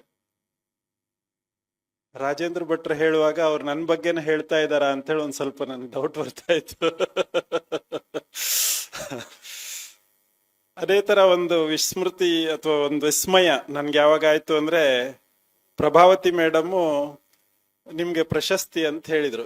ನಾನು ಅದನ್ನ ತಮಾಷೆಯಾಗಿ ತಕೊಂಡೆ. ಅದು ಒಂದ್ ರೀತಿ ನಂಬೋದಿಕ್ಕೆ ಕಷ್ಟ ಅಂತ ಹೇಳಿ. ಯಾಕಂದ್ರೆ ಅವ್ರು ಹೇಳಿದ ಸಾಲಲ್ಲಿ ಮೋಹನ್ ಆಳ್ವ, ಗಿರೀಶ್ ಕಾಸರವಳ್ಳಿ, ಸಂಧ್ಯಾ ಪೈ ಮೇಡಮ್ ಇವರೆಲ್ಲರನ್ನ ಹೆಸರಿಸ್ತಾ 6ನೇ ಹೆಸರಿಗೆ ನನ್ನನ್ನ ತಂದಿಟ್ಟಾಗ ನನ್ಗೆ ನಂಬಲಿಕ್ಕೆ ಸ್ವಲ್ಪ ಕಷ್ಟ ಆಯ್ತು.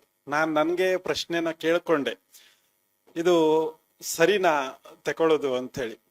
ಆಗ ನಾನು ನನಗೆ ಸಮಾಧಾನ ಮಾಡ್ಕೊಂಡಿದ್ದು, ನಿನ್ನ ಹತ್ರ ಸಾಧ್ಯತೆಗಳಿದೆ, ಇನ್ನು ಸಮಯನೂ ಇದೆ, ಆ ಎತ್ತರಕ್ಕೆ ನೀನ್ ಏರ್ಬೇಕು, ಅದಕ್ಕಾಗಿ ಅವರು ಇವತ್ತು ನನಗೆ ಪ್ರೋತ್ಸಾಹವನ್ನ ಕೊಟ್ಟಿದ್ದಾರೆ ಅಂತ ಹೇಳಿ. ಯಾಕಂದ್ರೆ ಸಂಬಳಕ್ಕೆ ಕೆಲಸ ಮಾಡ್ತಾ ಬಂದವರು, ಸಂಬಳ ಮಾತ್ರ ಇಲ್ಲ ಅಂದಿದ್ರೆ ನಾವು ಖಂಡಿತವಾಗಿ ಇದ್ರಲ್ಲಿ ಇರ್ತಾ ಇರ್ಲಿಲ್ವೇನೋ. ಆದ್ರೆ ಅದ್ರ ಜೊತೆಗೆ ಅದಕ್ಕೊಂದಿಷ್ಟು ಪ್ರೀತಿಯನ್ನ, ಒಂದಿಷ್ಟು ಬದ್ಧತೆಯನ್ನ ಕೂಡ ಕೊಡೋದಿಕ್ಕೆ ಸಾಧ್ಯವಾಗಿದೆ. ಮಕ್ಕಳು ನಾವು ಪಾಠ ಮಾಡುವಾಗ ಇವತ್ತಿನ ಪ್ರಾರ್ಥನೆ ಕೂಡ ತುಂಬಾ ಸುಮಧುರವಾಗಿ ಹಾಡಿದ್ದು, ಆ ಮಗುವನ್ನ ನೋಡಿದಾಗ ಅವ್ರಿಗೆ ಒಂದ್ಸಲ ಶಬಾಸ್ ಅಂತ ಹೇಳಿದ್ರೆ ಅವರು ಜೀವನದಲ್ಲಿ ಮುಂದಕ್ಕೆ ಬರ್ತಾರೆ. ಈ ತರದ ಕೆಲಸ ಮೇಷ್ಟ್ರಿಗೆ ತುಂಬಾ ಖುಷಿ ಆಗುವಂಥದ್ದು. ಒಬ್ಳು ಹುಡುಗಿ ಶ್ರೀಪ್ರಜ್ಞಾ ಅಂತ ಇದ್ಲು. ಅವಳು ನಾನು ಭರತನಾಟ್ಯದಲ್ಲಿ ಸ್ಪರ್ಧೆಗೆ ಹೋಗಲ್ಲ ಸರ್, ಅಲ್ಲಿ ಬರೀ ಮೋಸ ಮಾಡ್ತಾರೆ ಅಂತ ಹೇಳಿದ್ರು. ಅದಕ್ಕೆ ನಾನಿಲ್ಲಮ್ಮ, ನೀನ್ ಹೋಗು, ಮೋಸ ಆಗ್ಲಿಕ್ಕಿಲ್ಲ ಅಂತ ಭಾವಿಸ್ಕೊಂಡು ಹೋಗು, ಆಗುತ್ತೆ ಅನ್ಕೊಂಡೇ ಹೋದ್ರೆ ಆಗಲ್ಲ ಅಂತ ಹೇಳಿ ಅವಳು ಭರತನಾಟ್ಯದಲ್ಲಿ ಪ್ರತಿಭಾ ಕಾರಂಜಿನಲ್ಲಿ ರಾಜ್ಯ ಮಟ್ಟದಲ್ಲಿ ಪ್ರಶಸ್ತಿ ಪಡ್ಕೊಂಡು ವಾಪಸ್ ಬಂದ್ಲು. ಸೊ ಈ ತರದ ಬೇರೆ ಬೇರೆ ಸಂದರ್ಭಗಳಲ್ಲಿ ಮಕ್ಕಳನ್ನ ಒಂದ್ ಸ್ವಲ್ಪ ಕುಸಿದಾಗ ಅವ್ರನ್ನ ಕೈ ಹಿಡಿದು ಎಬ್ಸಿ, ಇಲ್ಲ ನಾವು ನಿಮ್ ಜೊತೆ ಇದೀವಿ ಅಂತ ಹೇಳಿ ಮುಂದಕ್ಕೆ ಕರ್ಕೊಂಡು ಹೋಗುವಂತ ಕೆಲಸ ಮೇಷ್ಟ್ರಿಗೆ ತುಂಬಾ ಇಂಪಾರ್ಟೆಂಟ್ ಆಗಿರುತ್ತೆ. NEP ನಲ್ಲಿ ಹೇಳ್ತಾರೆ, ಭಾರತದ ಅಲ್ಲಿ ಗುರುಗಳಿಗೆ ತುಂಬಾ ಗೌರವದ ಸ್ಥಾನಮಾನವನ್ನ ಕೊಡ್ತಾ ಇದ್ವಿ, ಆ ಸ್ಥಿತಿ ಮತ್ತೆ ಮರಳಿ ತರಬೇಕಾಗಿದೆ ಅಂತ ಹೇಳಿ. ಅದು ಇವತ್ತಿನ ನಿಜವಾದ ಅನಿವಾರ್ಯತೆ ಕೂಡ. ಮೇಷ್ಟ್ರಾಗೋದಕ್ಕೆ ಇಷ್ಟಪಡದೆ ಇರುವಂತ ಸಂಖ್ಯೆ ಬಹಳ ದೊಡ್ಡದಾಗಿ ಬೆಳೀತಾ ಇರೋದನ್ನ ನಾವು ಗಂಭೀರವಾಗಿ ದೇಶದಾದ್ಯಂತ ಗಮನಿಸ್ತಾ ಇದೀವಿ. ಇಂಗ್ಲಿಷ್ ಟೀಚರ್ ಸಿಗ್ತಾ ಇಲ್ಲ, ಮ್ಯಾಥಮೆಟಿಕ್ಸ್ ಟೀಚರ್ ಸಿಗ್ತಾ ಇಲ್ಲ, PE ಟೀಚರ್ಗಳು ಸಿಗ್ತಾ ಇಲ್ಲ. ಈ ತರದ ಒಂದು ಸ್ಥಿತಿ ಯಾಕೆ ಬರ್ತಾ ಇದೆ ಅಂದ್ರೆ, ಶಿಕ್ಷಕರ ಕೆಲಸದಲ್ಲಿ ಆ ಒಂದು ಅದಕ್ಕೊಂದು ಸಾಮಾಜಿಕವಾದಂತ ಮನ್ನಣೆ ಏನ್ ಸಿಗ್ಬೇಕಾಗಿತ್ತೋ ಅದು ಸಿಗೋದ್ರಲ್ಲಿ ಎಲ್ಲೋ ಒಂದ್ ಕಡೆ ಸಣ್ಣ ಕೊರತೆ ಆಗಿದೆ ಅಂತೇಳಿ ನನ್ಗೆ ಅನ್ನಿಸ್ತಾ ಇತ್ತು. ಯಾಕೆ ಅಂತ ಹೇಳಿದ್ರೆ, ಒಂದು ಸಂಬಳ, ಒಂದು ರೀತಿಯ ಕೆಲಸಕ್ಕೆ ಸಂಬಳದಲ್ಲಿ ಹೆಚ್ಚೆಚ್ಚು ಸಂಬಳವನ್ನ ಕೊಟ್ಟಾಗ ತುಂಬಾ ಜನ ಬರ್ತಾರೆ ಅಂತ ಹೇಳಿ ಒಂದು ನಂಬಿಕೆಯಿಂದ UGC ಸ್ಕೇಲ್ ಅನ್ನ ನಮ್ಮ ಡಿಗ್ರಿ ಕಾಲೇಜಿನ ಲೆಕ್ಚರರ್ಗಳಿಗೆ ಕೊಟ್ರು. ಆದ್ರೆ ಅಷ್ಟು ಸಂಬಳ ಕೊಡೋಕೆ ಕಷ್ಟ ಆದಾಗ ಅತಿಥಿ ಶಿಕ್ಷಕರಿಂದನೇ ಅದನ್ನ ಸುಧಾರಿಸುವಂತ ಕೆಲಸ ಕೂಡ ಮಾಡ್ಬಿಟ್ರು. ಸೊ ಸಂಬಳ ಜಾಸ್ತಿ ಮಾಡಿದ್ರೆ ಅದನ್ನ ಪೇ ಮಾಡೋದಕ್ಕೆ ಕಷ್ಟ ಆದಾಗ ಅತಿಥಿ ಶಿಕ್ಷಕರು ಅಂತೇಳಿ ಸೈಡ್ ಲೈನ್ ಅಲ್ಲಿ ನಾವು ಪ್ರಯತ್ನ ಮಾಡೋದಕ್ಕೆ ಹೋಗ್ತೀವಿ. ಸಂಬಳ ಮಾತ್ರ ಅದು ಗೌರವದ ಸ್ಥಾನ ಅಲ್ಲ. ಸಮಾಜದಲ್ಲಿ ಅವ್ರನ್ನ ಗುರುತಿಸಿ, ಅವ್ರು ಮಾಡಿದ ಒಳ್ಳೇದನ್ನ ಗುರುತಿಸಿ ಗೌರವಿಸುವ ಕೆಲಸ ಕೂಡ ಆಗ್ಬೇಕು. ಆಗ ನನ್ಗೆ ಈ ಪ್ರಶಸ್ತಿಗೆ ಆಯ್ಕೆ ಆದ ಬಳಿಕ ನನ್ನ ಸಹೋದ್ಯೋಗಿ ಮಿತ್ರರು ಎಲ್ರು ಹೇಳಿದ್ದು, ಸರ್ ನಮ್ಗೆ ಸಿಕ್ಕಷ್ಟು ಖುಷಿಯಾಗಿದೆ ಅಂತ ಹೇಳಿ. ಸೊ ನಾನು ಸಂಸ್ಕೃತಿ ವಿಶ್ವ ಪ್ರತಿಷ್ಠಾನದಲ್ಲಿ ಆ ಸಂಸ್ಕೃತಿಯ ಭಾಗವಾಗಿ ಶಿಕ್ಷಣವನ್ನು ಕೂಡ ಪರಿಗಣಿಸಿದ್ದಕ್ಕಾಗಿ ಸಂಸ್ಕೃತಿ ವಿಶ್ವ ಪ್ರತಿಷ್ಠಾನಕ್ಕೆ ಆಭಾರಿಯಾಗಿದ್ದೇನೆ. ಯಾಕಂದ್ರೆ ಕಲೆ ಮತ್ತು ರಂಗಕಲೆ ಅಥವಾ ಪರ್ಫಾರ್ಮೆನ್ಸ್ ಗಳಲ್ಲಿ ಸಾಧಾರಣವಾದಂತ ಸಾಧನೆ ಮಾಡಿದವರಿಗೂ ತುಂಬಾ ಒಳ್ಳೆಯ ಮನ್ನಣೆ ಸಿಗುತ್ತೆ. ಸೇತುರಾಮ್ ಅವ್ರ ಮಾತನ್ನ ಮೊನ್ನೆ ನಾನು ಕೇಳಿಸ್ಕೊಳ್ತಾ ಇದ್ದೆ. ರಂಗನಟನಾಗಿ ದುಡಿಯೋದು ಎಷ್ಟು ಕಷ್ಟ, ರಂಗನಟರಿಗೆ ಯಾವ ರೀತಿಯಾದಂತ ತೊಂದರೆಗಳು ಹಿನ್ನೆಲೆನಲ್ಲಿ ಇರುತ್ತೆ, ಇದನ್ನೆಲ್ಲ ಅವರು ವಿವರಿಸಿ ಹೇಳಿದ್ರು. ಆದ್ರೂ ಆ ಸ್ಟೇಜ್ ಅಲ್ಲಿ ಮುನ್ನೆಲೆನಲ್ಲಿ ಅವರು ನಿಂತಾಗ ಅವರಿಗೆ ಆ ಒಂದು ಹೊಸ ಸೃಷ್ಟಿ ಅಲ್ಲಿ ಕಾಣುತ್ತೆ. ಆ ತರ ಒಬ್ಬ ಶಿಕ್ಷಕನನ್ನ ಮುಂದಕ್ಕೆ ತಂದು ಸಮಾಜದಲ್ಲಿ ಈ ತರ ಗುರುತಿಸಿದಾಗ ಮತ್ತೊಂದ್ 4 ಜನರಿಗೆ ನಾನು ಈ ತರ ಒಬ್ಬ ಶಿಕ್ಷಕನ ಆಗ್ಬೇಕು ಅಂತೇಳಿ ಅನ್ಸೋದಕ್ಕೆ ಸಾಧ್ಯ ಆಗತ್ತಾದ್ರೆ ಅದು ಈ ಪ್ರಶಸ್ತಿಯ ಹಿರಿಮೆ ಅಂತ ಹೇಳಿ ನಾನು ಭಾವಿಸ್ತೇನೆ. ಅದಕ್ಕಾಗಿ ಕೋಟಾದಲ್ಲಿ ಒಂದ್ ಮಾತಿತ್ತು, ಒಂದ್ ಕಾಯಿನ್ ಟಾಸ್ ಮಾಡಿದ್ರೆ ಅದು ಒಂದ್ ಮೇಷ್ಟ್ರ ಮನೆ ಮೇಲೆ ಬೀಳುತ್ತೆ ಅಂತ ಹೇಳಿ. ಸೊ ಈ ತರ ತುಂಬಾ ಜನ ಮಾಸ್ಟರ್ನ ಕೊಟ್ಟಿರುವಂತ ಕೋಟ ಅದು. ಸೊ ಕೋಟದ ಶಿಕ್ಷಕರಿಗೆ ಬೇರೆ ಬೇರೆ ಕಡೆ ಒಳ್ಳೆಯ ಮನ್ನಣೆ ಇದೆ. ಸೊ ಅಂತ ಸಾಲಿನಲ್ಲಿ ನಾನು ಒಬ್ಬ ಸೇರ್ಕೊಂಡೆ ಅಂತ ಹೇಳಿ. ಯಾಕಂದ್ರೆ ನಮ್ಮ ತಂದೆಯ ತುಂಬಾ ಆತ್ಮೀಯರಾದಂತ KR ಹಂದೆ ಅವರು ಯಾವಾಗ್ಲೂ ನನ್ ಜೊತೆ ಹೇಳ್ತಾ ಇದ್ರು, ನಿಮ್ ತಂದೆಯವ್ರ ಜೊತೆ ನಾವ್ ಇದ್ದಿದ್ದನ್ನ. ಅವರು 90ರ ಪ್ರಾಯದಲ್ಲೂ ಕೂಡ ಶಿಕ್ಷಣಕ್ಕಾಗಿ ದುಡಿತಾ ಇದ್ರು. ನಾನು ಅವ್ರ ಜೊತೆ ಸಾಕಷ್ಟು ವರ್ಕ್ಶಾಪ್ ಗಳಲ್ಲಿ ಭಾಗವಹಿಸೋದಕ್ಕೆ ಸಾಧ್ಯವಾಗಿತ್ತು. ಈ ತರದ ಒಂದು ಮಕ್ಕಳಲ್ಲಿ ಇರುವ ಸಾಧ್ಯತೆಗಳನ್ನ ತೆರೆದಿಡುವುದಕ್ಕೆ ಶಿಕ್ಷಕನಿಗೆ ಒಂದು ವಿಶೇಷವಾದಂತ ಅವಕಾಶಗಳು ಸಿಗುತ್ತೆ. ನಾನು ಒಳಕಾಡು ಶಾಲೆಗೆ ಬಂದಾಗ ಲೈಬ್ರರಿನಲ್ಲಿ 15,000 ಪುಸ್ತಕ ಇದೆ. ಹಿಂದಿನ ವರ್ಷದ ಒಟ್ಟು ಓದಿದ ಪುಸ್ತಕಗಳ ಸಂಖ್ಯೆ 500. ಸೊ 15,000 ಪುಸ್ತಕ ಇರೋದು ದೊಡ್ಡದೋ ಅದನ್ನು ಓದಿರೋದು ದೊಡ್ಡದೋ ಅನ್ನುವಂಥ ಒಂದು ಪ್ರಶ್ನೆ ಬಂದಾಗ ನಾವು ಮೊದಲು ಮಾಡಿದ್ದೇನೆಂದ್ರೆ ಅಷ್ಟು ಪುಸ್ತಕನ ತಂದು ಕಾರಿಡಾರ್ ಅಲ್ಲಿ ಸುರಿದ ಬಿಟ್ಟಿದ್ದು.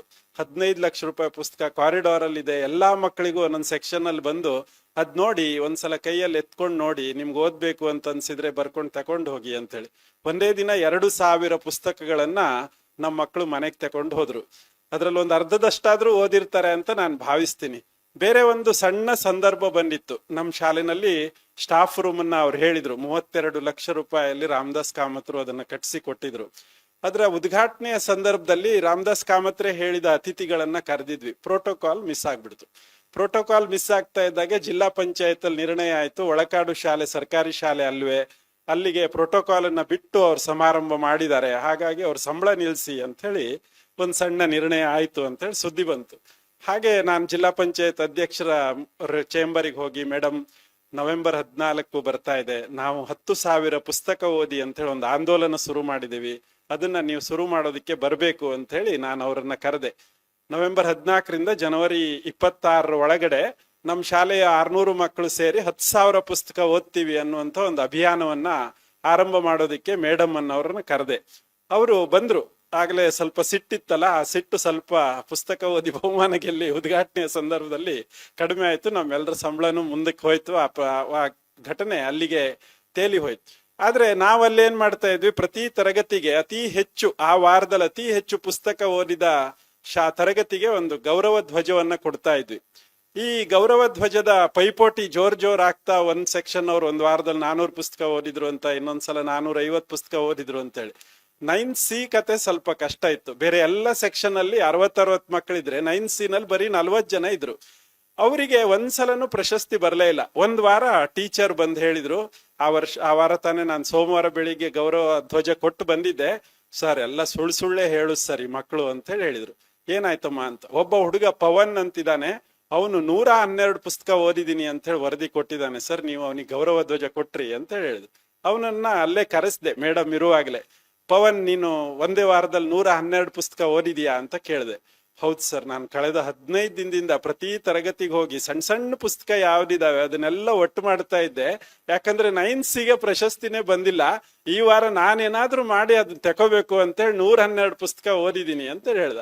ಆಯ್ತು, ನಂಗೊಂದು 10ರಿಂದ 12 ಪುಸ್ತಕದ ಹೆಸರು ಹೇಳ್ಬೇಕು ಅಂತ ಹೇಳ್ದೆ. ಪಟ ಪಟ ಪಟ ಪಟ ಪಟ ಹೇಳ್ದ. ಟೀಚರಿಗೆ ಕೇಳಿದೆ, ಓಕೆ ನಾ ಪವನ್ ಓದಿದಾನ ಅಂತ. ಖಂಡಿತ ಓದಿದಾನೆ ಸರ್ ಅಂತ ಹೇಳಿದ್ರು.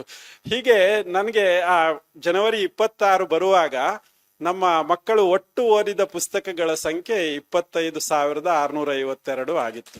ನನಗೆ ಆಶ್ಚರ್ಯ. ಸಣ್ಣ ಒಂದು ಗುರಿಯನ್ನ ಕೊಡೋದು ಅದು ಅಪರಾಧ ಅಂತ ಹೇಳಿ ಒಬ್ಬ ತತ್ವಜ್ಞಾನಿ ಹೇಳ್ತಾನೆ. ನಾನು 10,000 ಪುಸ್ತಕ ಓದ್ತಾರೆ ಅಂತ ಹೇಳಿದ್ರೆ ನಮ್ಮ ಮಕ್ಕಳು 22,000 ಪುಸ್ತಕ ಓದ್ಬಿಟ್ಟಿದ್ರು. ಅದ್ರಲ್ಲಿ ಅವ್ರು ಸುಳ್ಳೇ ಹೇಳಿದ್ದಾರೆ ಅರ್ಧದಷ್ಟು ಅಂತ ಹೇಳಿದ್ರು. ನಾನ್ ನನ್ನ ಗುರಿಗಿಂತ ಹೆಚ್ಚನ್ನ ಸಾಧಿಸಿದೀನಿ ಅಂತ ಹೇಳಿ ನಂಗೆ ಅನ್ಸಿತ್ತು. ಆಗ ನಾವು ಪುಸ್ತಕ ಓದಿ ಬಹುಮಾನ ಗೆಲ್ಲಿ ಅನ್ನುವಂತ ಒಂದು ಯೋಜನೆಯನ್ನ ಶುರು ಮಾಡಿದ್ವಿ. ಆ ಯೋಜನೆ ಸಾಕಷ್ಟು ಪ್ರಚಾರವನ್ನ ಪಡೀತು. ಡಾಕ್ಟರ್ ವೀರೇಂದ್ರ ಹೆಗ್ಡೆ ಅವರಿಗೆ ಹೇಳಿದ್ವಿ, ನಮ್ಮ ಮಕ್ಕಳು ತುಂಬಾ ಪುಸ್ತಕ ಓದಿದ್ದಾರೆ, ಒಂದೊಂದು ಪುಸ್ತಕದ ಬಗ್ಗೆ ಅವ್ರ ಲೇಖನ ಬರೆದಿದ್ದಾರೆ, ಆ ಲೇಖನ ಬರೆದವ್ರಿಗೆ ನಾವು 500 ರೂಪಾಯಿ ಪ್ರಶಸ್ತಿ ಕೊಡ್ತಾ ಇದೀವಿ, ನೀವು ಬಂದು ಅದನ್ನ ಕೊಡ್ಬೇಕು ಅಂತ ಹೇಳಿ. ಅವರು ಬರುವಾಗ ಅವರು ಒಂದು 100 ರೂಪಾಯಿ ಪೆನ್ನ 30 ಮಕ್ಕಳಿಗೆ ತಕೊಂಡ್ಬಂದಿದ್ರು. ಸೊ ಮುಂದಿನ ವರ್ಷ ಜಿಲ್ಲಾಧಿಕಾರಿಗಳು ಬಂದ್ರು. ಹೀಗೆ ಪುಸ್ತಕ ಓದಿ ಬಹುಮಾನ ಗೆಲ್ಲಿ ಬಹುಮಾನವನ್ನ ಕೊಡೋದಕ್ಕೆ ಒಬ್ಬ ವಿಶಿಷ್ಟ ವ್ಯಕ್ತಿಗಳು ನಮ್ಮ ತರಗತಿ ಕೋಣೆಗೆ ಬಂದ್ರು. ಹಾಗೆ ಬಂದವರಲ್ಲಿ ನಮ್ಮ ಕುಮಾರ್ ನಾಯಕ್ ಸರ್ ಅವರು ಆಯುಕ್ತರಾಗಿದ್ರು. ಅವರು ಇಡೀ ಯೋಜನೆಯ ಬಗ್ಗೆ ಕೇಳಿದ್ರು. 2 ಲೈನಿನ ಒಂದು ಆದೇಶ ಮಾಡ್ಬಿಟ್ರು. ರಾಜ್ಯ ಮಟ್ಟದಲ್ಲಿ ಎಲ್ಲಾ ಶಾಲೆಗಳಲ್ಲೂ ಪ್ರತಿ ವರ್ಷ ತಪ್ಪದೆ ಪುಸ್ತಕ ಓದಿ ಬಹುಮಾನ ಗೆಲ್ಲಿ ಯೋಜನೆಯನ್ನು ಜಾರಿಗೊಳಿಸಬೇಕು ಅಂತ ಹೇಳಿ ಒಂದ್ ಸೈನ್ ಹಾಕ್ಬಿಟ್ರು.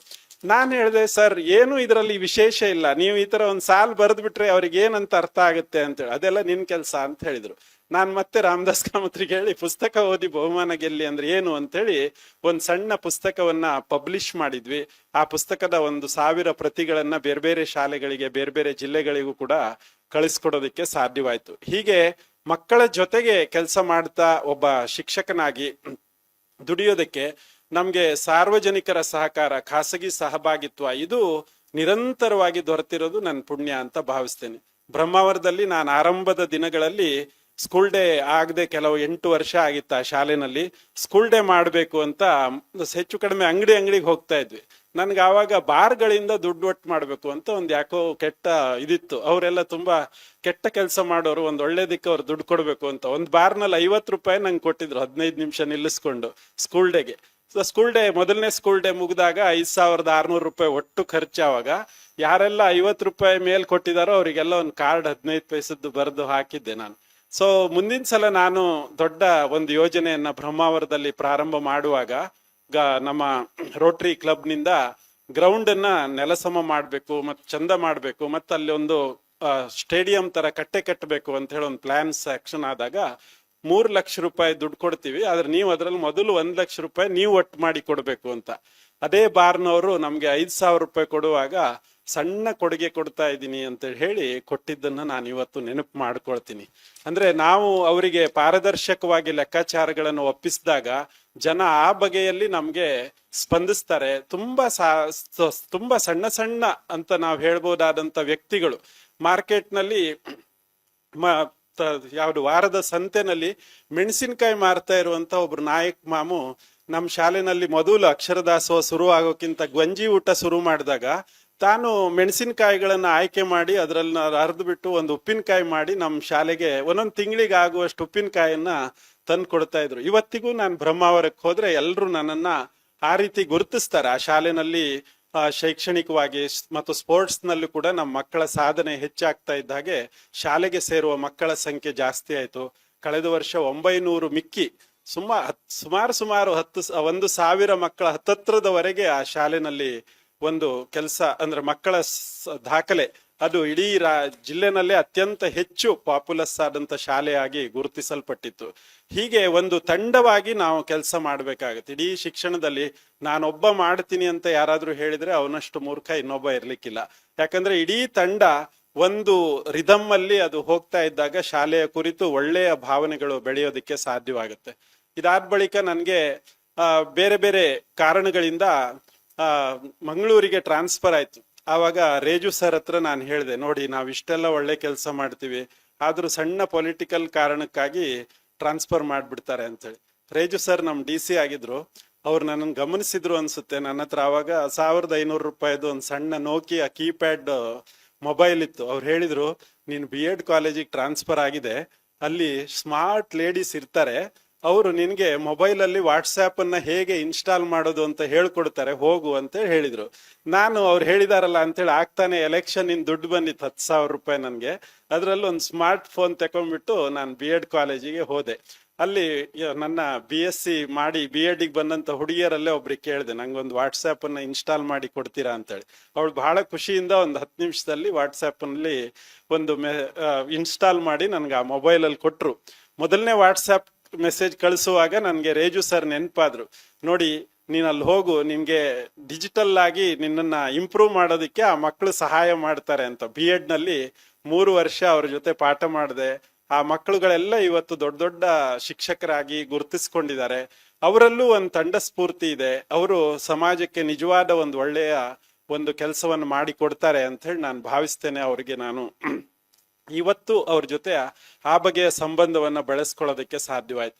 ಕುಂದಾಪುರದ BEO ಆಗಿರುವ ಸಂದರ್ಭಗಳಲ್ಲಿ ನಾವು ಒಂದು ಇಡೀ ತಾಲೂಕಿನ ಫಲಿತಾಂಶವನ್ನ ಹೆಚ್ಚಿಸುವಾಗ ಶಿಕ್ಷಕರ ಬದ್ಧತೆಯನ್ನ ಗುರುತಿಸಬೇಕು ಅನ್ನೋ ಕಾರಣಕ್ಕೆ 100% ಫಲಿತಾಂಶ ನಿಮ್ಮ ವಿಭಾಗದಲ್ಲಿ ನೀವು ತೆಗೆದಿದ್ರೆ ನಿಮ್ಮ ಸಬ್ಜೆಕ್ಟ್ ಅಲ್ಲಿ ನಾವು ನಿಮ್ಗೆ ಸಬ್ಜೆಕ್ಟ್ ವಾರು ವರ್ಕ್ಶಾಪ್ ಮಾಡುವಾಗ ಒಂದು ಪುಸ್ತಕ ಕೊಟ್ಟು ಗೌರವಿಸ್ತೀವಿ ಅಂತ ಹೇಳಿ. ಒಂದು 100-110 ರೂಪಾಯಿ ಪುಸ್ತಕ. ಆ ಪುಸ್ತಕದ ಫಸ್ಟ್ ಪೇಜ್ ಅಲ್ಲಿ ಒಂದು ಸಣ್ಣ ಚೀಟಿ ಅಂಟಿಸೋದು, ನೀವು ಈ ವರ್ಷ ಒಳ್ಳೆ ಸಾಧನೆ ಮಾಡಿದೀರಾ, ನೀವು ಕಲಿಸಿದ ಅಷ್ಟು ಮಕ್ಕಳು SLC ಪಾಸ್ ಆಗಿದ್ದಾರೆ ಅಂತ ಹೇಳಿ. ಸೊ ಮೊದಲನೇ ವರ್ಷ ನನ್ ಖರ್ಚಾಗಿದ್ದು ಕೇವಲ ಒಂದು 150 ಪುಸ್ತಕಗಳು. 45 ಹೈಸ್ಕೂಲ್ ಇತ್ತು, 150 ಪುಸ್ತಕ. ಅಂದ್ರೆ ಅಷ್ಟೇ ಜನ ಅವ್ರವ್ರ ಸಬ್ಜೆಕ್ಟ್ ಅಲ್ಲಿ 100% ತಕೊಂಬಂದಿದ್ರು. 3ನೇ ವರ್ಷ ಕೊಡ್ಬೇಕಾದ್ರೆ ನಂಗೆ ಸುಮಾರು 258 ಪುಸ್ತಕಗಳು ಬೇಕಾದವು. ಅಷ್ಟು ಜನ ತಮ್ಮ ಸಬ್ಜೆಕ್ಟ್ ಅಲ್ಲಿ 100% ರಿಸಲ್ಟ್ ಅನ್ನ ತೆಗೆದು ತೋರಿಸಿದ್ರು. ಈ ತರದ ಸಣ್ಣ ಗುರುತಿಸುವಿಕೆ ಕೂಡ ನಮ್ಮ ಶಿಕ್ಷಕರಿಗೆ ಒಂದು ಪ್ರೇರಣೆಯನ್ನ ಕೊಡುತ್ತೆ. ಈ ತರ ನಿರಂತರವಾಗಿ ನಾವು ಧನಾತ್ಮಕವಾದಂತ ಅಂಶಗಳನ್ನ ಹೇಳ್ತಾ ಬಂದ್ರೆ, ನನ್ನ ಸಬ್ಜೆಕ್ಟ್ ಅಲ್ಲಿ ಈ ಸಲ 100 ಸರ್, ನಾನು ಈ ಸಲ ಹೇಗಾದ್ರೂ ಮಾಡಿ 100 ತರಿಸ್ತೀನಿ ಸರ್ ಅಂತ ಹೇಳಿ ನಮ್ಮ ಶಿಕ್ಷಕರು ಪ್ರಯತ್ನವನ್ನು ಮಾಡ್ತಾರೆ. ಅದು ಕೀರ್ತಿ ಮಾತ್ರ BEOಗೆ ಹೆಚ್ಚಾಗಿ ಸಿಗ್ತಾ ಹೋಗುತ್ತೆ. ಆ ಕೀರ್ತಿನೂ ನನ್ಗೆ ಅಲ್ಲಿ ಲಭ್ಯವಾಯ್ತು ಅಂತ ಹೇಳಿ.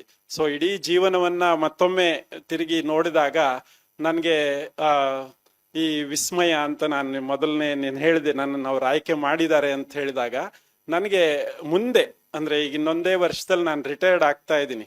ಡಯಟ್ ಅಲ್ಲಿ ಒಂದಿಷ್ಟು ಸಂಶೋಧನಾತ್ಮಕವಾದಂತಹ ಕೆಲವು ಕೆಲಸಗಳನ್ನ ಮಾಡೋದಕ್ಕೆ ರಾಜ್ಯ ಮಟ್ಟದ ಕೆಲವು ಮಾಡ್ಯೂಲ್ಗಳನ್ನ ತಯಾರು ಮಾಡುವಾಗ ಅಶೋಕ್ ಕಾಮತ್ ಸರ್ ಮಾಡ್ತಾರೆ ಅಂತ ಹೇಳಿ ನಂಬಿಕೆಯಿಂದ ಕೊಡ್ತಾರೆ. ಅವುಗಳನ್ನು ನಾವು ಮಾಡ್ತಾ ಬಂದಿದ್ದೀವಿ. ಮೌಲ್ಯ ಶಿಕ್ಷಣದ ಪುಸ್ತಕವನ್ನ ನಾವು ಬರೆದ್ವಿ. ಬೇರೆ ಬೇರೆ ನಮ್ಮ ಡಯಟ್ ಬಹಳ ಸಣ್ಣ ಯೂನಿಟ್. ಬೇರೆ ಎಲ್ಲಾ ಡಯಟ್ ಅಲ್ಲಿ 27-28 ಜನ ಸ್ಟಾಫ್ ಇದ್ದಾರೆ, ನಾವಿರೋದೇ ಒಟ್ಟು 10 ಜನ. ಆದ್ರೆ ನಾವೆಲ್ಲ ಡಯಟ್ಗಳು ಜಿಲ್ಲೆಯ ಬೇರೆ ಎಲ್ಲಾ ಜಿಲ್ಲೆಯ ಡಯಟ್ಗಳು ಎಷ್ಟು ಕೆಲಸ ಮಾಡುತ್ತೋ ಅದಕ್ಕಿಂತ ಒಳ್ಳೆ ಕೆಲಸವನ್ನ ನಾವು ನಿರಂತರವಾಗಿ ಒಂದು ತಂಡವಾಗಿ ಮಾಡ್ಕೊಂಡ್ ಬರ್ತಾ ಇದೀವಿ. ಸೊ ಈ ತರದ ಒಂದು ಗುರುತಿಸುವಿಕೆ ನನ್ನ ಜೀವನದಲ್ಲಿ ಸಂಪೂರ್ಣವಾಗಿ ಬಂದಿದೆ. ಈ ಪ್ರಶಸ್ತಿಯ ಕುರಿತು ನಾನು ಏನಾದ್ರೂ ಹೇಳೋದಿದ್ರೆ ಅದು ಮುಖ್ಯವಾಗಿ ನಾನು ಮೊದಲೇ ಹೇಳ್ದಂತೆ, ಇನ್ನೂ ನಿನ್ನ ಹತ್ರ ಸಾಧ್ಯತೆ ಇದೆ, ನೀನು ಸಮಾಜಕ್ಕೆ ಕೊಡಬೇಕಾಗಿರುವಂತದ್ದು ಬಹಳ ಇದೆ, ಅದನ್ನ ನೀನು ನಿವೃತ್ತಿಯ ನಂತರವೂ ನಿಲ್ಲದೆ ಕೊಡಬೇಕು ಅನ್ನೋದಕ್ಕಾಗಿ ಪ್ರೇರಣೆಯನ್ನ ಕೊಟ್ಟಿದ್ದಾರೆ ಅಂತ ಹೇಳಿ ನಾನು ಭಾವಿಸ್ತಾ ಪ್ರಭಾವತಿ ಶೆಣೈ ಮತ್ತು ವಿಶ್ವನಾಥ್ ಶೆಣೈ ದಂಪತಿಗಳಿಗೆ ನಾನು ಆಭಾರವನ್ನ ಪ್ರಕಟಿಸ್ತೇನೆ. ಮತ್ತು ನಾನು ರಿಟೈರ್ಡ್ ಆದ್ಮೇಲೆ ನನ್ನ ಏನು ಪೆನ್ಷನ್ನಿನ ದುಡ್ಡು ಬರುತ್ತೆ, ಆವಾಗ ನಾನು ಕೆಲಸ ಮಾಡಿದ 2 ಶಾಲೆಗೆ ಒಂದು 50,000 ರೂಪಾಯಿ ದತ್ತಿ ನಿಧಿ ಕೊಡಬೇಕು ಅಂತ ಮಾಡಿದ್ದೆ. ಇವತ್ತೇ ನನ್ಗೆ ಅವ್ರು 1 ಲಕ್ಷ ಕೊಡ್ತಾ ಇರೋದ್ರಿಂದ ಆ 2 ಶಾಲೆಗಳಿಗೆ ನಾನು ಇವತ್ತೇನೆ 50,000 ರೂಪಾಯಿನ ದತ್ತಿ ನಿಧಿಯನ್ನ ಕೊಟ್ಬಿಟ್ಟು ಅಲ್ಲಿ ಇವರಿಬ್ಬರ ಹೆಸರು ಸದಾ ಇರಬೇಕು, ವಿಶ್ವಪ್ರಭಾ ಅನ್ನುವಂತ ಹೆಸರಲ್ಲೇ ಆ ದತ್ತಿ ನಿಧಿ ಕೆಲಸ ಮಾಡಬೇಕು.